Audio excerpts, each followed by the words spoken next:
Okay, guys. So the first thing that I want to discuss is about the final exam.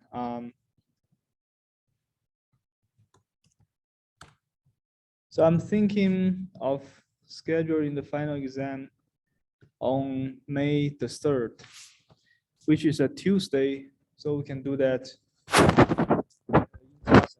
So we have, in that case, we will have 3 more weeks before the final exam, and we should be able to finish the lectures and do a review lecture. So let's say May the 3rd. Would that work for everyone? Would it be during the normal class time? Yes, I would like to do that, but if any of you have a conflict, we can find a, because it's final, it's better that everybody show up at one time and we can finish everything.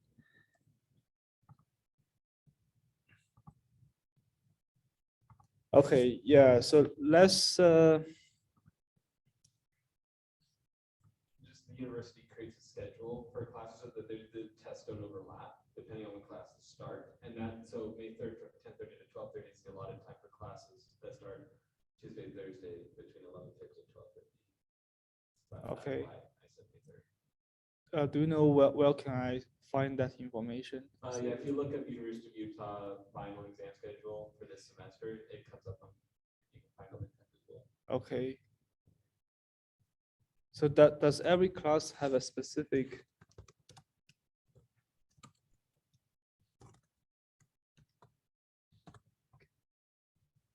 Yeah.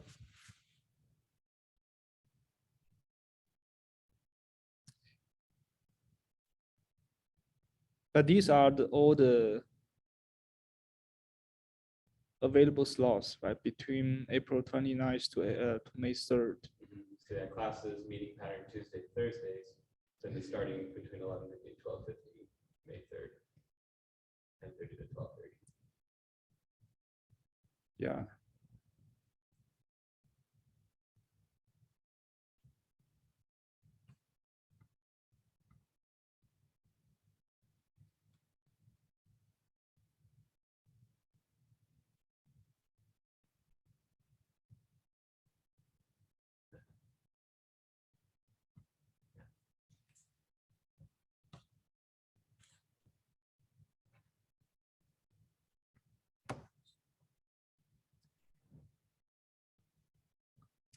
Yeah, I will look into that, but let's make it tentatively on May 3rd. And I will email everybody and ask if you have any conflicts.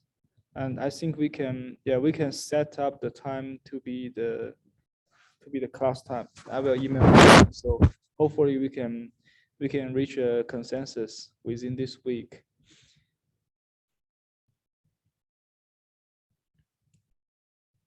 Okay, I will look into that.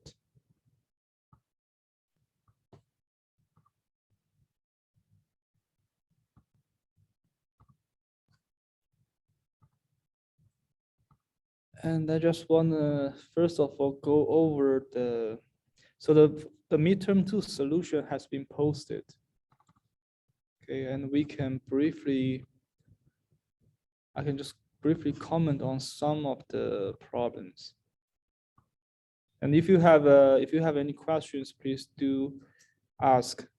I will not be able to cover all the problems here. So the first one, true or false. Do you guys have any questions about this one? I think most of them are basic definitions.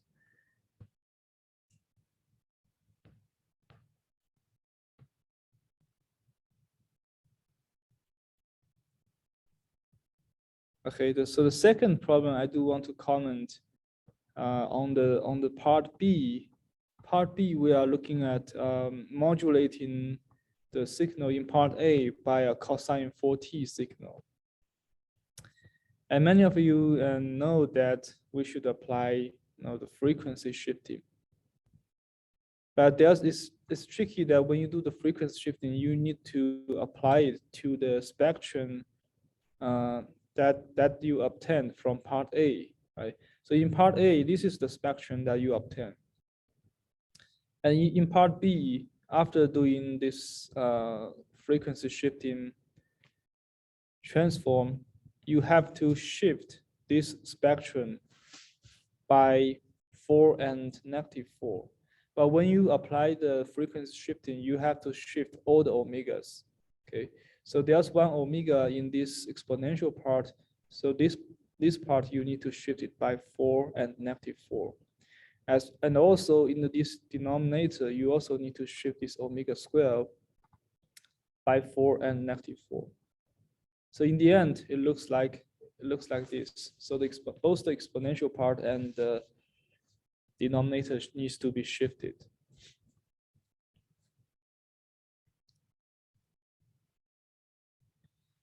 And for the part C, for this discrete time signal, it is a little bit different from time. It is actually very close to a time shifted signal.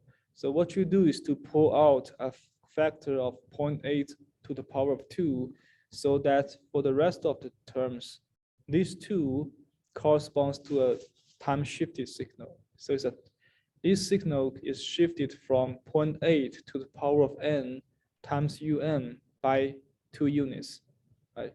And this can be regarded, this coefficient can be regarded as a constant scaling factor. So you apply time shifting to this part, which for which you obtain this spectrum. And then this one, you need to multiply by 0.8 to the power of 2, which is 0.64. So that is the final answer.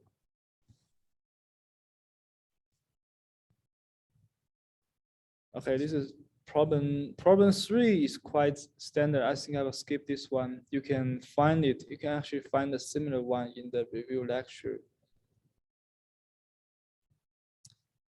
This problem 4 is also very standard. I think I will skip it. So this is the spectrum of the original signal, and then we are sampling it at 40 pi frequency, angular frequency. So which means we need to shift this triangle by 40 pi periodically, and then you will find these different copies that will overlap.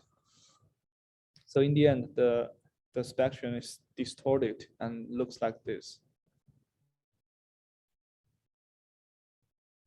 The last one is also one of the homework problems, and also included in the review lectures. So the fundamental frequency, you can tell from the picture that the period is 10 pi. Right? If you start from -pi, the next one that this rectangle repeats itself is 9 pi. So this gives you a period of 10 pi, which further gives you an angular frequency of 1/5. And then the second one is find the Fourier series. Well, this is a standard calculation. You just plug in the Fourier series formula and you get this one. So with the Fourier series, we can rewrite the signal xt using the Fourier series as follows, right? This is a standard Fourier series. And then part C, we want to find out the output of this system. So we are feeding this signal xt to a LTI system that has this impulse response, frequency response. So we want to find out output of the system. But here you cannot apply Fourier transform because this is a periodic signal. So instead, we look at the Fourier series. And in the Fourier series lecture, we talk about eigenfunctions of LTI systems. So the input signal can be viewed as a superposition of all these eigensignals. For each eigensignal, it is the coefficient AK multiplied by an eigen signal e to the power of j omega t, right? And this omega takes all discrete values. So what happens is that we know that for LTI system, if the input is such a standard exponential eigen signal, then the corresponding output is the same eigen signal scaled by the factor, and this factor is determined by the frequency response of the LTI system at this corresponding frequency. So here the output for this particular input, for this exponential input, the output would be the same exponential input scaled by the frequency response at the corresponding frequency. And here the corresponding frequency omega is k over 5. So you need to plug in h evaluated at k over 5. And this coefficient is it remains is preserved because it's a simple scaling of the magnitude. So in the end, all you have to do is introduce this additional frequency response in this Fourier series, and then this h is given here. It is given, so you just plug in omega equals to k over 5. And then simplify a little bit. So this is what you get. And it is indeed a complicated form. So every eigen signal will be scaled correspondingly by the corresponding system response, frequency response. So that is the idea. So this is how we identify the output of an LTI system when the input is a periodic signal. Okay, we always do Fourier series first.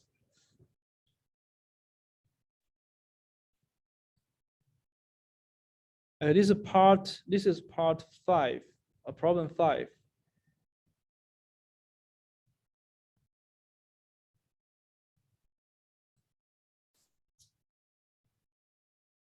And we have a bonus problem.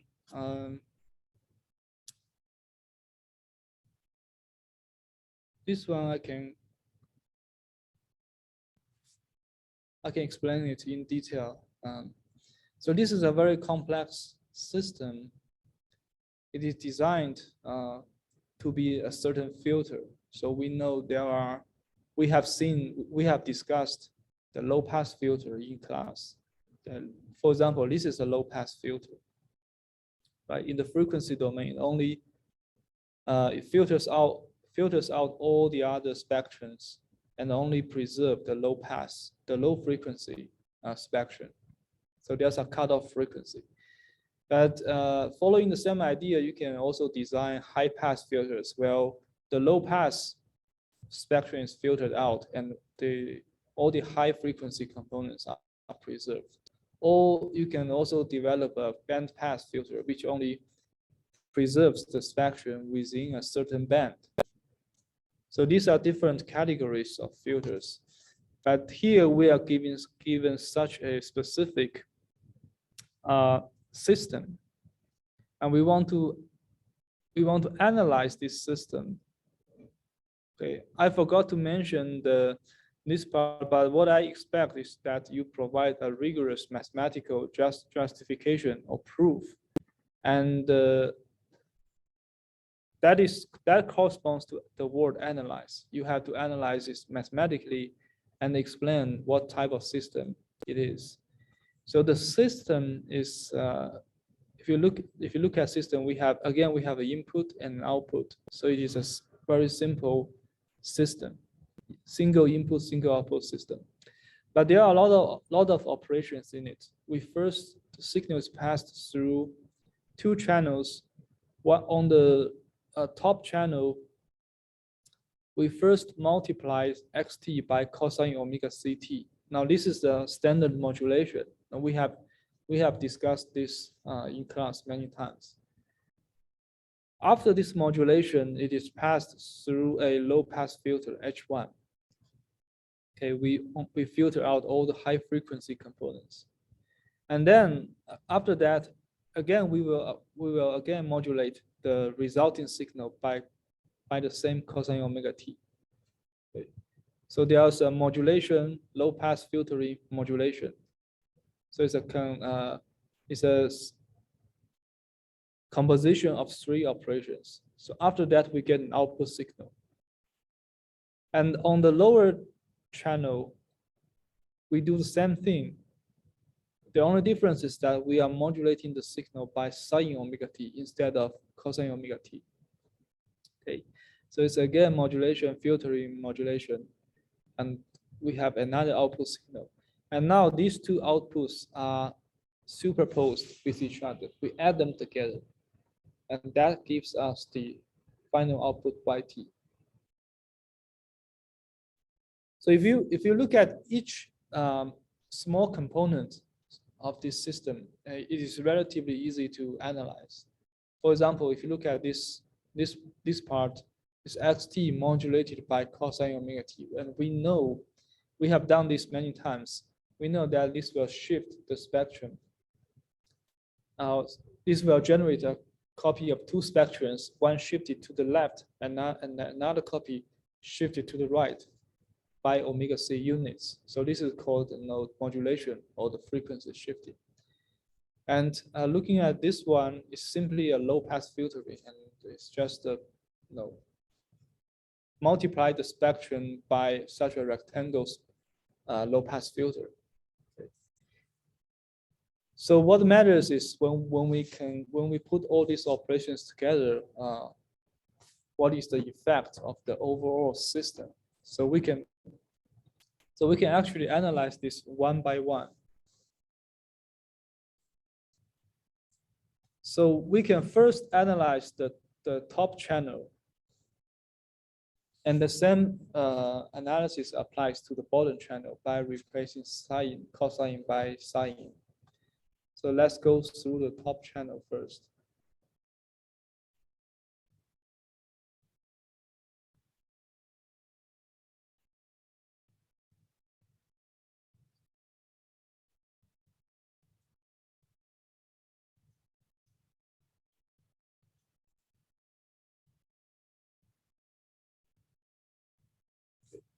And the idea, since it's modulate for this modulation and low pass filtering, they are all, both of them, although they happen in the time domain, but it will be very more convenient to analyze everything in the frequency domain. So instead of looking at, because in the end we want to determine the type of filter of this system, so we have to focus on the frequency domain. So we can start with, let's say this xt has a spectrum xj omega. Okay. So let me mark it here, maybe. So here is the input. So the spectrum of this input signal, we refer it to as xj omega. Now we multiply this signal by cosine omega ct, and we will get to 0.2. Right. So by the modulation property, right, we discussed in class. At this point, the spectrum will become 1/2 xj omega minus omega c plus xj omega plus omega c. Right, we have discussed this in class. So this is a modulation. And then we pass this spectrum, right? This is the spectrum of the 0.2. We pass it through a low pass filter, and then we get 0.3. So can you tell me here H1 is such a rectangle signal. So can you tell me what is the resulting spectrum of 0.3. How to mathematically express that.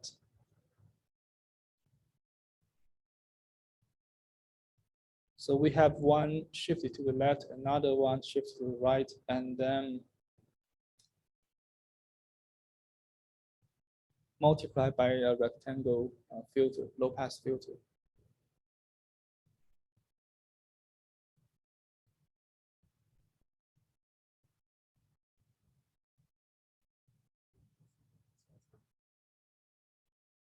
A piecewise function, so which piecewise function?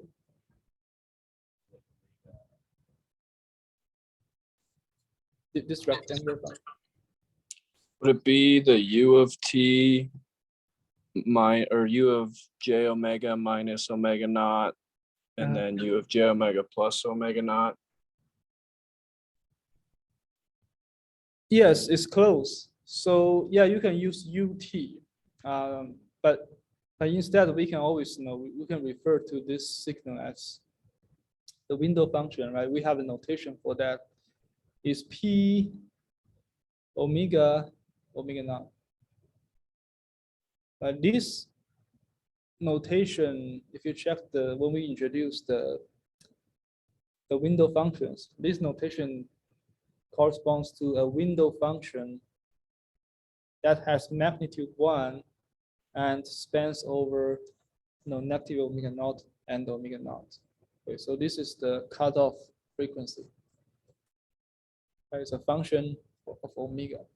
So what we do is simply, because we are passing this spectrum through the filter, meaning that we are multiplying this spectrum by this window function.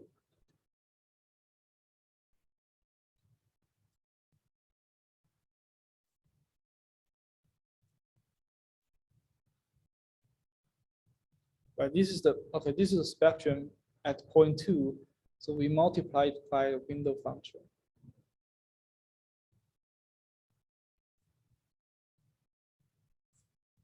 And that's it. That's the mathematical expression. That's a rigorous mathematical expression for the spectrum at 0.3, right? And you can tell from this expression that, okay, we first do this looks like a modulation. You can tell from this form. Modulation, and after that, we multiply it by a low pass filter. So this is a low pass filter. So, okay, we are at 0.3. Now, after that, we need to further pass the spectrum at 0.3, which means this entire spectrum, we need to modulate this one by the same cosine omega ct signal. So how do we do that? Well, it's the same thing. To simplify the notation, to simplify you can call this yj omega. Okay, you call it, give it another name, yj omega. What happened? And then from part 3 to part 4, part 4 is simply a modulation applied to part 3. So what you have is 1/2 yj omega minus omega c plus yj plus omega c. Right, so this is the modulation from part 3. Now remember that yj omega is defined in this way. It's a very complex formula. So you plug in yj omega into this modulation form. So you end up with, so here you need to be a little bit careful. So you have 1/2 here, and each yj omega as 1/2. So you have 1/4 as the constant factor. But we need to be very careful. Looking at the first term, which is yj omega shifted to the right by omega c. And to do this, you just need to do a change of variable. Okay, remember. So yj omega is defined in this way. And to obtain yj omega minus omega c, you simply need to replace all the omegas by omega minus omega c. Okay, just a change of variable. And doing that, this term, by replacing omega by omega minus omega c, you get xj omega minus 2 omega c. Right, that's this term. And this term, replacing omega by omega minus omega c, omega c gets canceled out, and we have xj omega. Okay, and these are two terms, and also we need to shift this rectangle, so we are multiplying it by. I'm replacing omega by omega minus omega c. So that's the that is the first term. We are shifting this y to the right by omega c units. Just do a change of variable. And for the second term, we kind of have same thing, but instead you replace omega by omega plus omega c. So you have 1/4. And this time, the first one gets canceled out. Omega c in the first one gets canceled out. So you have xj omega plus, the second one, you have xj omega plus 2 omega c. And you have this rectangle function.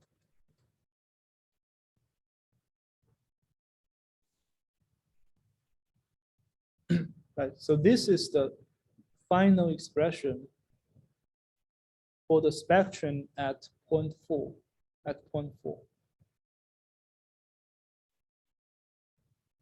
So it is so there are three operations here, right? 1, 2, 2, we do a modulation. 2 to 3, we multiply by a low pass filter. So these are relatively simple. Now after that, 3 to 4, we are doing another modulation based on 3. So we have to, you need to view this yj omega as an entire spectrum, and based on that, you do a modulation. So which gives 4, and then you substitute the expression of yj omega into 4. Okay, this is what you get. So this is the spectrum of point 4 in terms of the input spectrum and the low pass filter. It looks complicated, but you can keep it. But it's actually not that complicated in the sense that each component is clear. This is just a shifted version of the input spectrum, and this is the input spectrum. And these are just shifted low pass, shifted rectangle filters. This one shift to the right, this one shift to the left. Okay, so this is the upper channel, and we still have a lower channel, which is exactly the same, following exactly the same process, but replacing cosine by sine. And so we can do that.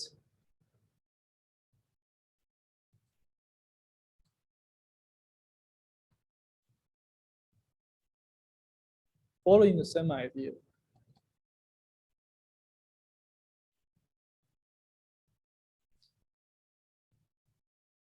Okay, we can quickly do that. So 1.1, we have xj omega, and at point 2, we have now it's sine. Sine is a little bit different from cosine. but we can, okay. Just to remind ourselves, sine is E J omega C T minus E negative J omega C T over 2J. All right. So, and this is, so this means that after modulation, we get 1 over 2J. And each of these factors multiplied by xt, we applied frequency shifting. So the first one, we have xj omega minus omega c minus xj omega plus omega c.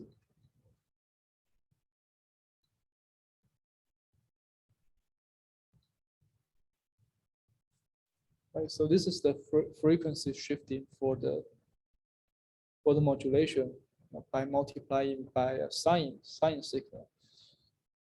And that's it, but you can further simplify it. So by multiplying a j on both sides, so you get j over 2 is actually negative j over 2, but you can absorb the negative sign into this term, so you can exchange these two terms. So that gives you xj omega plus omega c minus xj omega minus omega c.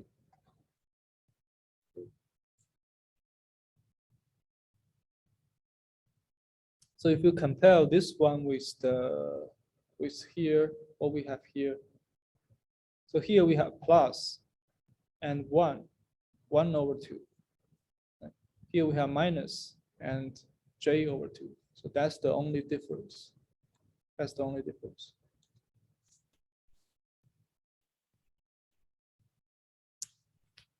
And then we are at point 2. So we keep going to point 3. Point 3 would be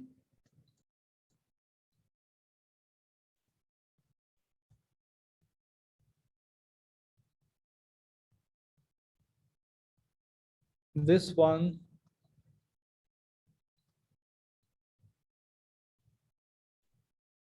times that low pass filter.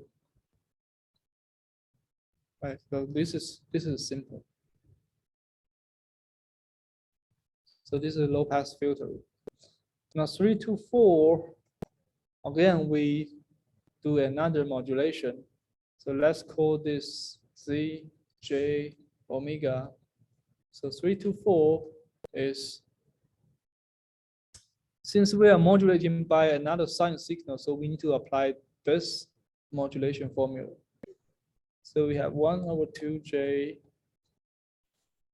C J omega minus omega C minus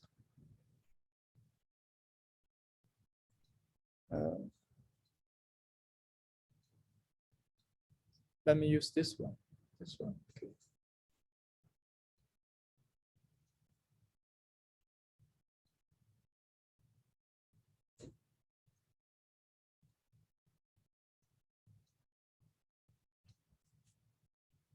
Right, so this is the modulation in terms of Z, but Z has this expression. So you plug it in.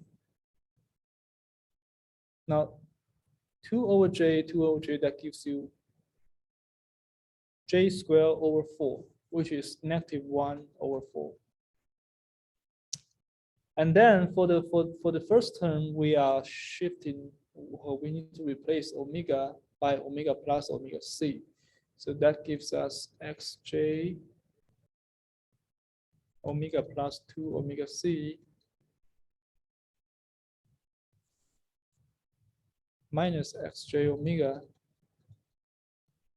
times P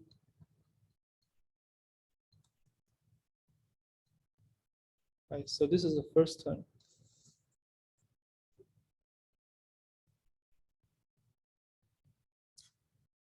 And the second term, right, we have minus negative 1/4 and then replace omega by omega minus omega c. So it's xj omega. And the first one, omega c cancels out because we are minus omega c.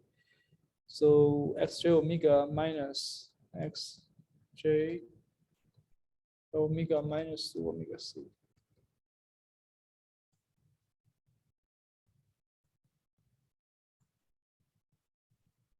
Okay, and here we do simplify this. So this becomes positive. So this is final expression for the output of the lower channel, right? Now in the end, the final output is a summation of both channels. So we simply add up these two final expressions. And you can see that for the first one, we have two terms. One is this big number multiplied by p omega naught omega minus omega c. The other one is p omega naught omega plus omega c. So we have similar terms here. So we just rearrange all terms and put them together. So let's do this. So yt, no, sorry. So it's yj omega. Okay, we look at the spectrum of the output.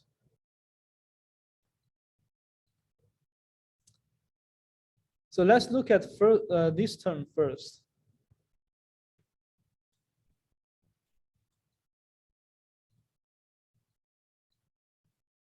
Okay, now here we have xj omega plus 2 omega c minus xj omega times -1/4. And here we have this term, right?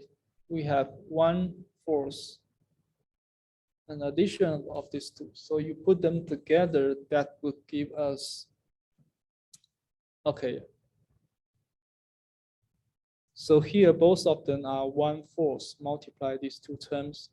And here we have one, so this one is -1/4 times this one.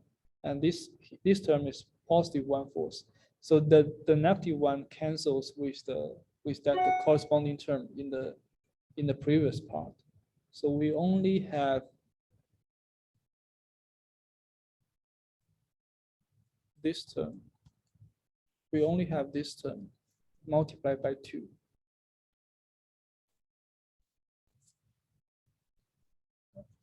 Because we have 1 here. This is +1/4 times xj omega. And here we have +1/4 here, 1/4 times xj omega. Right? So these two adds up. So we have 2 times 1/4 xj omega. This is for the first term. And for this one, we can also combine them together.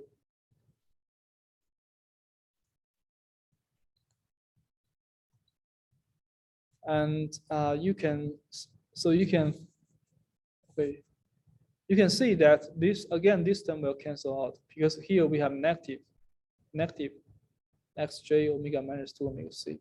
But going back to here, we have positive 1/4 times xj omega minus 2 omega c. So this term cancels out, and again you will have this term only. So it's again 1/4, 2 times 1/4 xj omega. And it looks much simplified, much simplified compared to the previous expressions. So in the end, you can further put them together. So 1/2 xj omega times p omega naught omega plus omega c plus p omega naught omega minus omega c. So this is the system equation in the frequency domain, which tells you the output spectrum is the input spectrum times 1/2 and multiply, more importantly, multiplied by this. This is the filter part. This is the filter part. And we need to interpret what type of this filter corresponds to. So you can see that This one, if you sketch you can sketch this filter. This is a rectangle. Now P, okay, this is P omega naught omega. The first one is shifting this rectangle to the left by omega C. So assuming this is omega C, a negative omega C. Right, so shifting to the left, I get this filter. This is negative omega C plus omega naught, negative omega C minus omega naught. Right.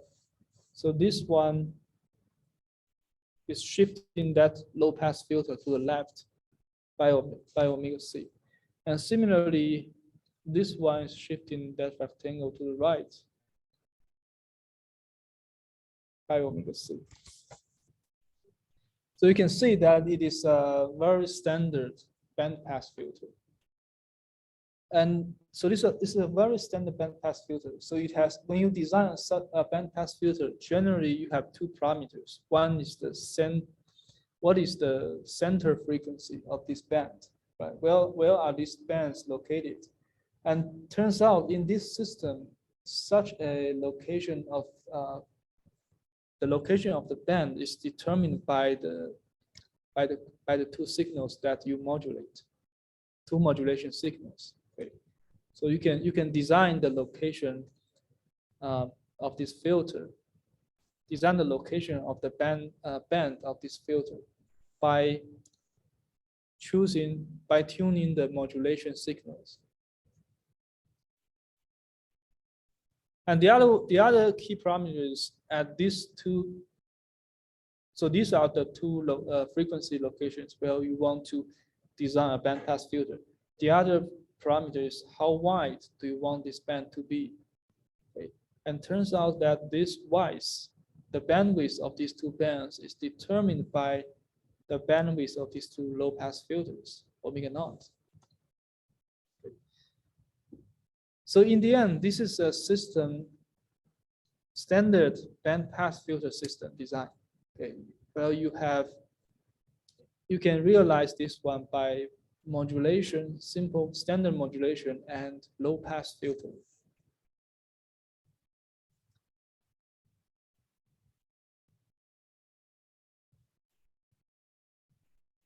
What is negative frequency? So it's when you do Fourier transform, right, with the entire spectrum, the omega spans over all from negative infinity to positive infinity.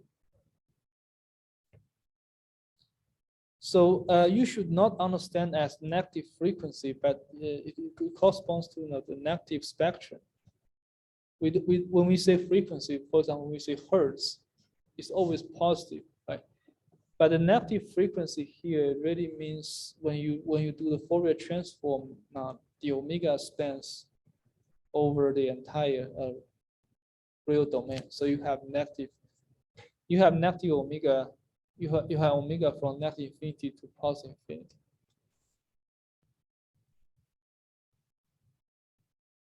I think negative actually corresponds to, you can understand it as a phase change. Like when you say E, J, omega T, or let's say EJ omega, if you have positive omega, means that your phase is positive. If you have negative omega, means that your phase is negative. So it's actually a indication of the sign of your phase.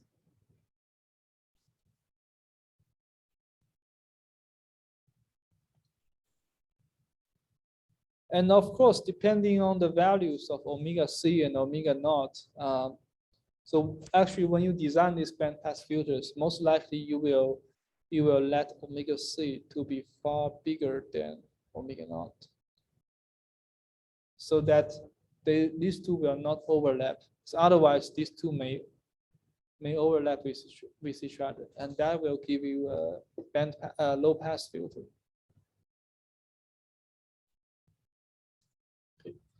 So in the end, this is a very standard bandpass filtering system. Well, the bandwidth is actually determined by the bandwidth of the low pass filter. And also the location of this band is determined by the modulation, the angular frequency of your modulation signal. So this is how you realize, how you design such a band pass filtering system by using circuits, right?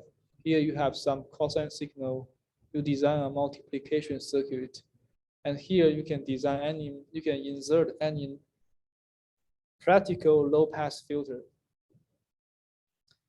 So in practice, you may not have an ideal low pass filter, but that doesn't matter.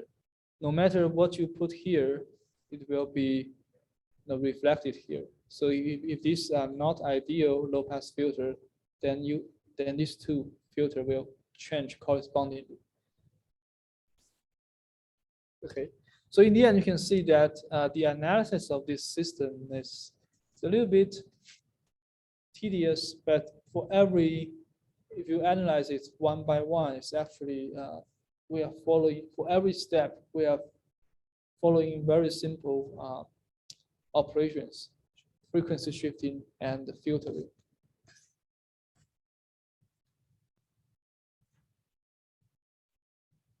Okay, so this is the midterm 2. So any other questions?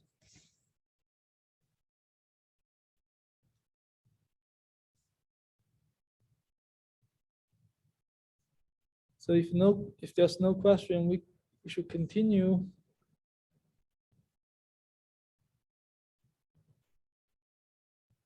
Continue lecture 9.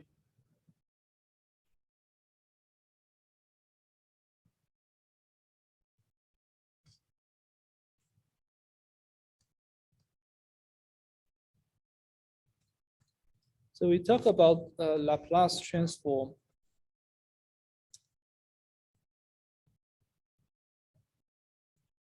Last time.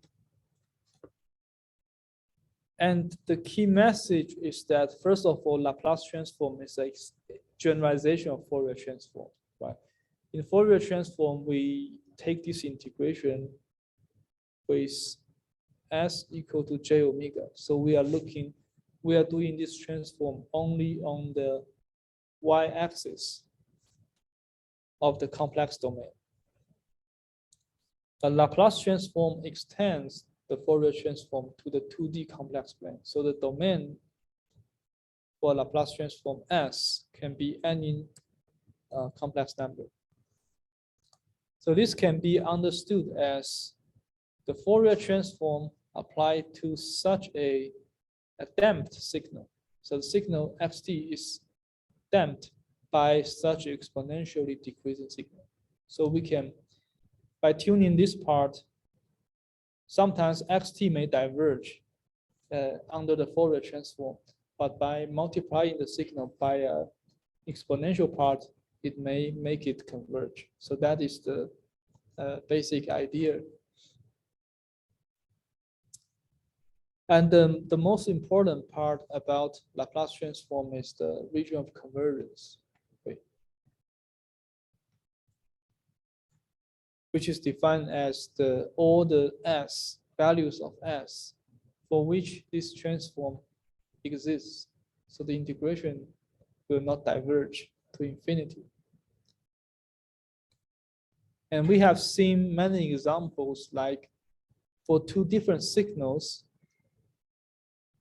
they may have the same Laplace transform, the form of the Laplace transform, but completely different region of convergence.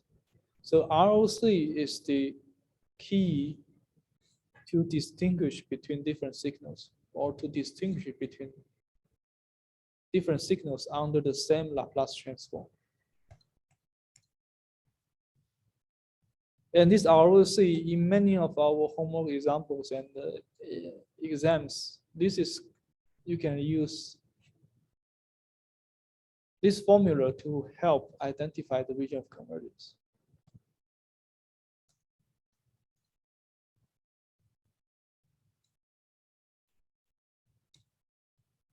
Okay. And we have more examples when the signals has multiple components. And then each part may have its own region of convergence. So in order for the entire signal to have a Laplace transform, the overall region of convergence should be the intersection of all the individual region of convergences.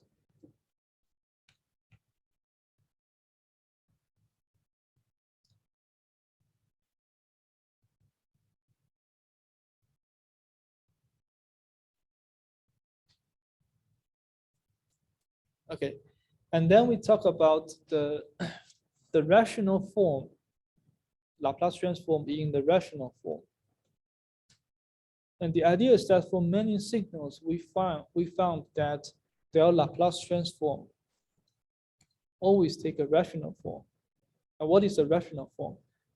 Rational form means that the transform xs can be written as a fraction number where both the numerator and denominator are polynomials of s. Okay, for example, in these examples, these are all in the rational form. You can further combine these two fraction numbers to get into one big one by considering their common multiplicator.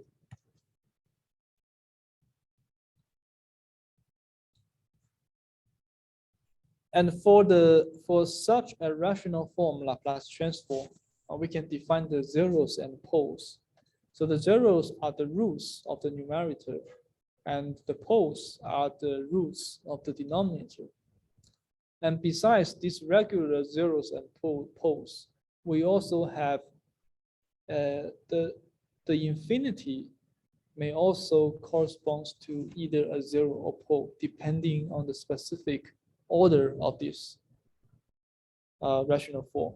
So in particular, if the denominator has a higher order, then then the infinity is a zero. Otherwise, if the denominator has a smaller order than the numerator, then infinity is a pole.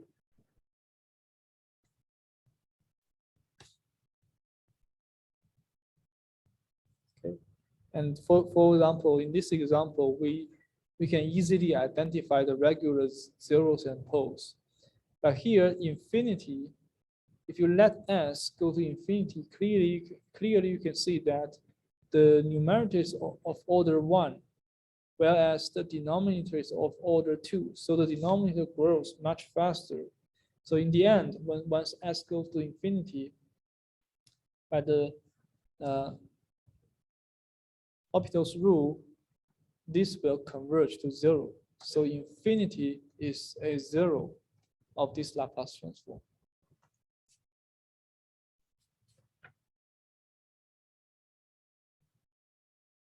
I have a quick question. Yes. Infinity is not a 0 there, right? We're just saying like or plug in infinity for the numerator and the denominator. Mhm. Okay. But when you plug in infinity, yeah, in denominator and numerator, this xs will go to 0. Right. That's Yeah. why we call it 0 of this Laplace transform. Oh, I see. Okay. Thank you.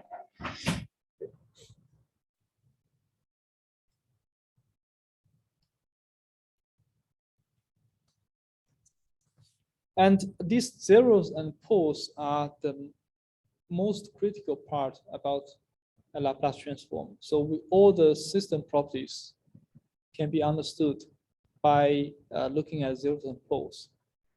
Now, for example, we have many properties that depends on the zeros and poles.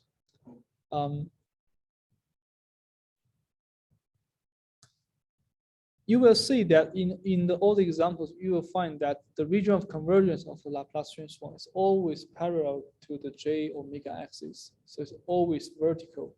Either it's a vertical left half plane or right half plane, or it's a vertical strip between two locations. So it's always vertical.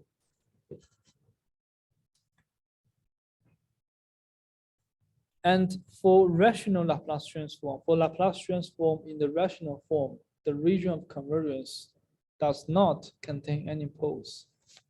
So it's either, which means if you find a pole here, then the region of convergence, because it has to be vertical, so the region of convergence must be to the right. Okay.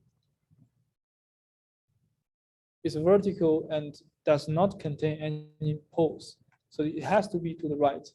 On the other hand, if you find another pole, if you find two poles here and here, then again, it has to be vertical, but should not contain any poles. So the region of convergence has to be between them. So these are the basic rules that we can use to identify the region of convergence by looking at the poles.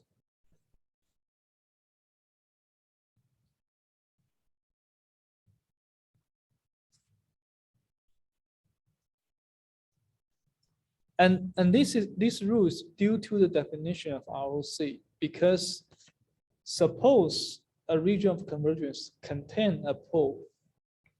That means at that pole point, the ROC, the Laplace transform should converge because it is within the region of convergence. But on the other hand, by the definition of a pole, a pole means that at that point, the Laplace transform will diverge because it makes the roots, it makes the denominator become zero, which diverges. So these two are contradictory with each other. Right? That's why we have this rule. The region of convergence should not contain any poles for a rational Laplace transform. And this is really, really important. Okay? Only for rational Laplace transform. For other types of Laplace transform, this rule may not apply.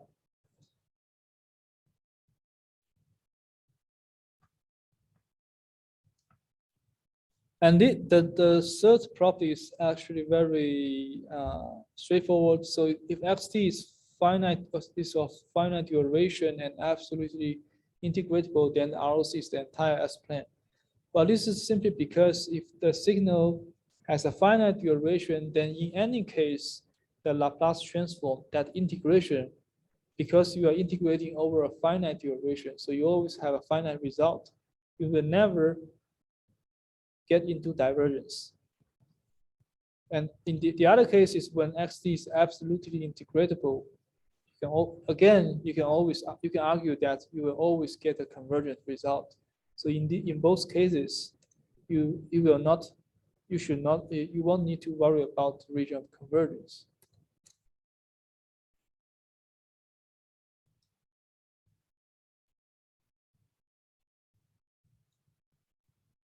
Okay, and the following properties are very important for us to identify the inverse of Laplace transform. So let's look at this. If the signal is right-sided, means at some point the signal will occur. Okay. Which means that at some point T1, the signal will not occur, will always be zero to the left of T1. So it only lies into the right-hand side beyond a certain threshold. So we call this signal right-sided. If the signal is right-sided, then the region of convergence is also right-sided, meaning that it corresponds to either a right half plane or a, okay, it means that it corresponds to a right half plane. And we can have a proof to, this is the proof for this statement. The general idea is that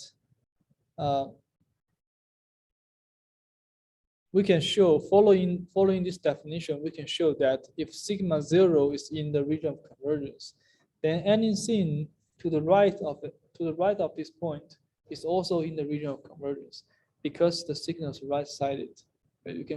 You can check this simple proof. And on the other hand, if the signal is left-sided, okay, intuitively left-sided means it's to the left.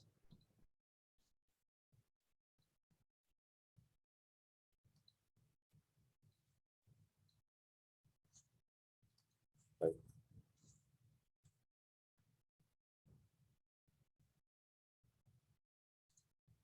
So if the signal is left-sided, then the region of convergence is also left-sided.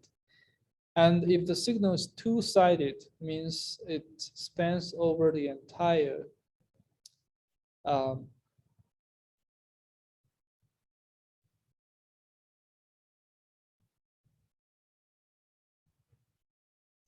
means it spans over, let me think of it. Yeah, it means it spans over the entire time domain. Then the region of convergence is a strip. So it's between two vertical lines, And the idea is that you can decompose the signal into a right-sided signal plus a left-sided signal. And each of them, for the right-sided signal, it has a right-sided ROC. Right? For the left-sided signal, it has left-sided ROC. Now, taking intersection, you get a strip in the S-plane, in the complex plane.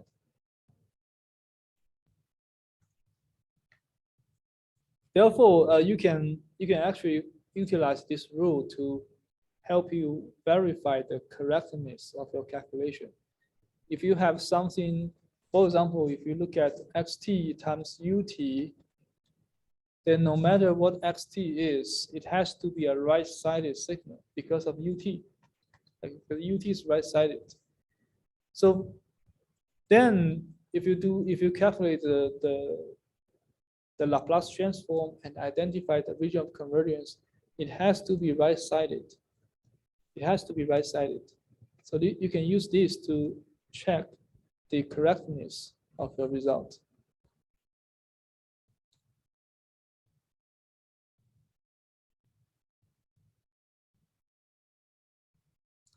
So,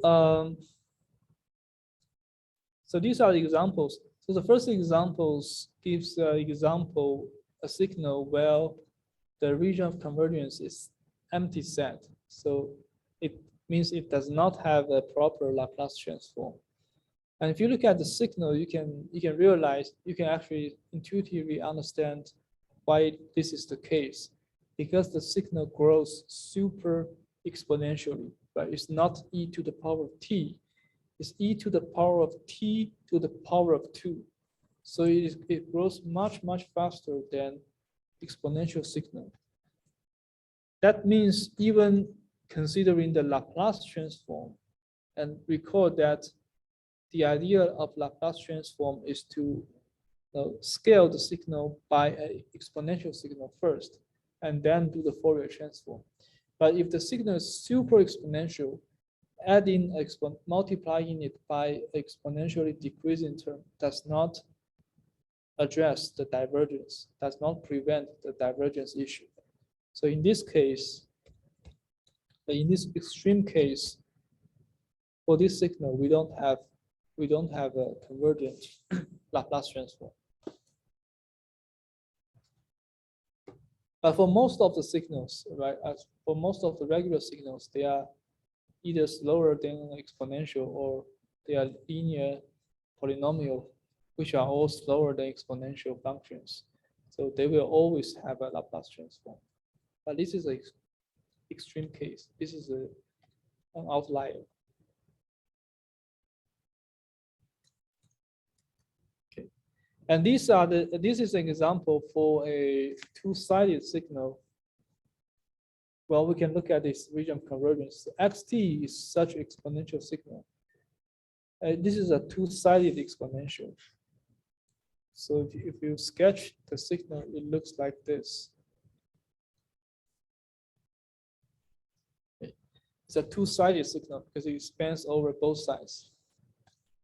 So we can write this signal as, by using ut and negative t, we can get rid of the absolute value. Okay, by restricting to the positive time domain, the absolute value of t is simply t. By restricting to the negative time domain, absolute value of t is negative t, and that negative sign cancels with this negative sign. So we have e to the power of bt. Okay. And then in this way, we can view xt as a sum of two signals. One is a right-sided signal because of ut. The other one is a left-sided signal because of u negative t. And for each of them, we can find out this Laplace transform and the corresponding ROC. So here you can just refer to the examples that we did on this slide. So I will skip this part, but this is what you found. Okay. So these are the corresponding Laplace transform and corresponding region of convergence. And we need to put them together. So these two can be added together as long as there exists a non-empty intersection in their region of convergence. So the overall region of convergence is given by the intersection of these two. And you can see that the intersection may or may not be empty depending on the value of b. Okay. For example, if b is a negative number, then these two has empty intersection, because on one hand, we are bigger than a positive number. Now remember, now b is negative. Suppose b is negative, then we require ROC to be positive and at the same time to be less than negative number. These two are contradictory with each other. So in this case, we don't have a Laplace transform. But on the other hand, if this parameter b in the signal is positive, and then we do have a non-empty intersection. So by taking the intersection, the region of convergence is a strip. Okay, it's a strip between negative b and b.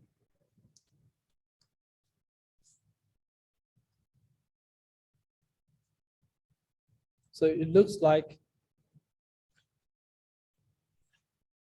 this in the complex plane. So it's b and negative b. This is sigma j omega. So this is the ROC. It's a vertical strip in the complex plane. And then the corresponding Laplace transform is given in this way. And you can see that this case follows the rules that we introduced here. Right? If the signal is two-sided, then ROC is a strip in the S-plane.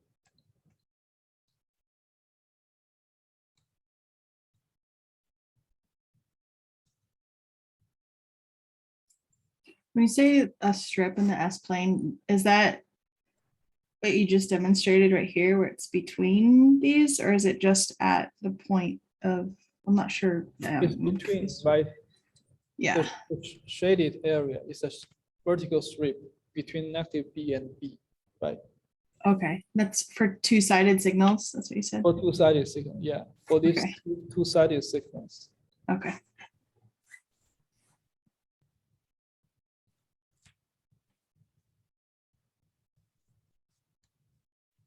Then you have confidence. Okay, once you get this result, you know that this is consistent with that rule. Okay, this is a two-sided signal, and I get a vertical strip in the S-plane. You said, when does it not exist? It does not exist when b is less than 0, right? Here we discussed this case. When b is negative, this vertical strip does not exist. Okay.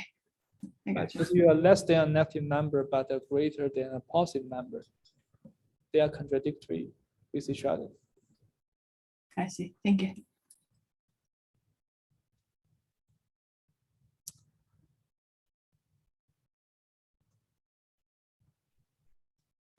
So, okay, so these rules are very, it's very easy to remember. Right-sided signal, right-sided RLC. Left-sided signal, left-sided RLC.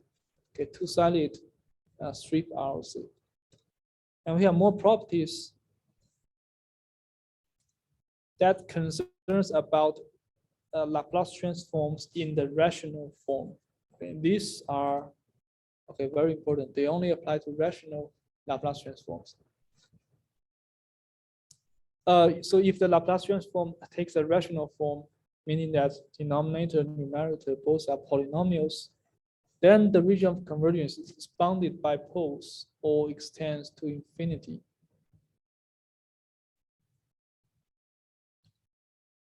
What does that mean? That means it simply means when you draw the RLC, it should not contain, when you calculate RLC, it should not contain the poles. Okay. For example, if you find a pole here, then it has to be, for example, if you find a pole, two poles here and here, then the region of convergence has to avoid these poles.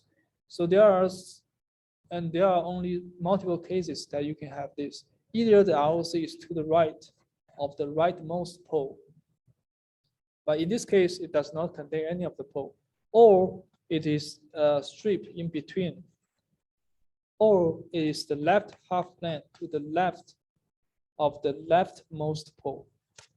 Okay. So in any case, it has to avoid all these poles, because at those points, by definition, it does not converge. Okay. So for all these three possible RLCs, we can see that they are all bounded by poles. Bounded by poles means they should not pass over the pole. They cannot include these poles in the RLC. So this like the poles, the vertical lines crossing these poles, they serve as a boundary for this region of convergence.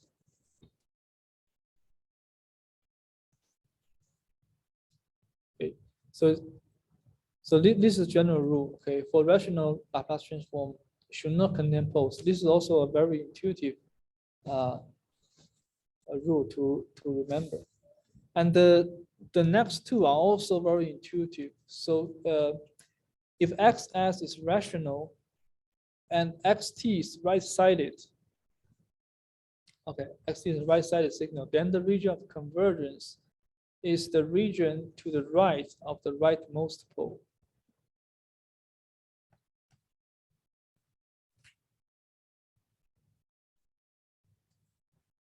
So if the signal is right-sided and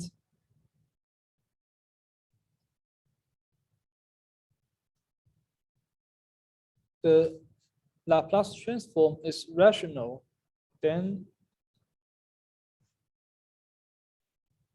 the region of convergence can be immediately identified. Now, by following two steps. The first step, you identify all the poles of this Laplace transform. Or suppose these are all the poles you identified. And because the signal is right-sided, then the region of convergence has to be to the right of the rightmost pole. This is the rightmost pole. It has to be to the right. Why is this the case? Now, it is a combination of several rules. First of all, by the first rule, RLC should not contain any poles, right? And second of all, because the signal is right-sided, so we know the RLC is also right-sided because of due to this property, right? If the signal is right-sided, RLC is also right-sided. So this is the only case that you can have a right-sided RLC that does not contain any poles, because otherwise Otherwise, it will, if you draw,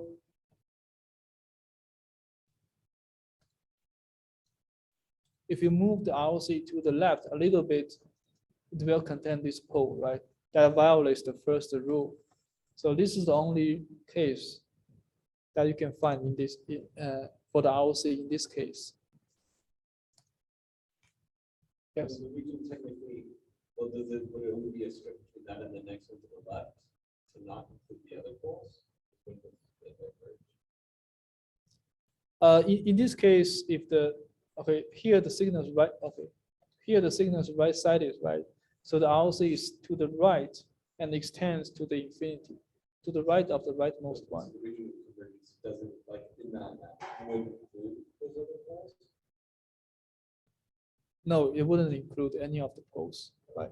By the rule, it should, Oh, I see. ROC should not contain I see. poles. Got it backwards. Yeah. It should not contain any of the poles.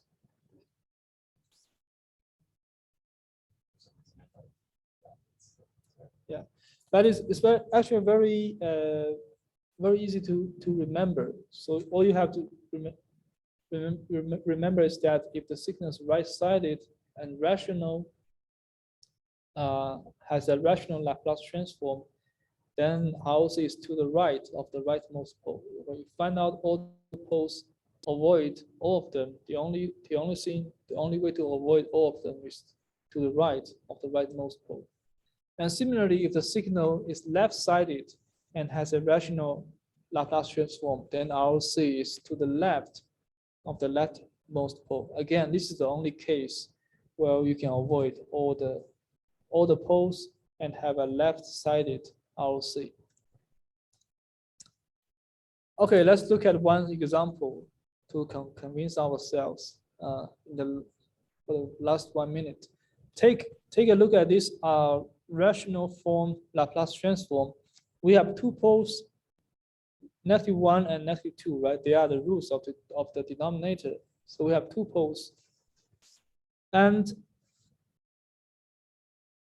if we do not specify the region of convergence, there are three possible region of convergences. So let's sketch the pole quickly. So we have -1 and -2 as the pole. There are three possible region of convergence correspond to three distinct signals. If the region of convergence is to the right of the rightmost pole, if this is the ROC, then this corresponds to a right-sided signal, right? According to this rule. If the region of convergence is to the left of the leftmost pole, then this is the left-sided signal, according to this rule, right? And if the ROC is in between, a vertical strip in between, then this corresponds to a two-sided signal. So once we identify the location of the poles, depending on the specific ROC, and in this case, we only have three possibilities. For each of these possibilities, it corresponds to a different type of signal. So this shows that identifying the region of convergence is the most critical part for the Laplace transform, especially when you want to find the inverse of this transform. You have to specify which region of convergence are you corresponding to. Okay, so I think I will stop here. And probably I need 2 more lectures for this one. So, okay, I'll see you on Thursday. And I hope if you have any questions, please come to my office or connect to my Zoom.